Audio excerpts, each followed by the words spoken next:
case briefs, and so much more. LSData's got what you're looking for. In the 1972 case of Neal v. Biggers, the Supreme Court of the United States examined the admissibility of evidence obtained through the identification process, specifically focusing on whether the process was reliable or suggestive. This case aimed to ensure that defendants received fair trials and were not convicted based on unreliable evidence. The case involved a man convicted for rape, with key evidence including the victim identifying him at a police station. The Supreme Court was asked to determine if the identification was reliable and whether it violated the man's due process rights.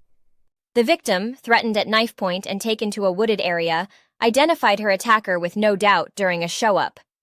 The court considered factors such as the victim's opportunity to view the man, the lighting conditions during the crime, and the time that passed between the attack and the identification.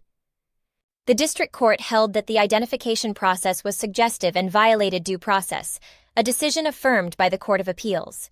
Eventually, the Supreme Court partially affirmed, reversed, and remanded the case, concluding that the station house identification procedure did not violate the respondent's due process rights, as there was no significant chance of misidentification. Thus, the evidence was deemed admissible. Case briefs, and so much more. LSData's got what you're looking for. Visit lsc.law, elevate your mind. Leave the stress of class.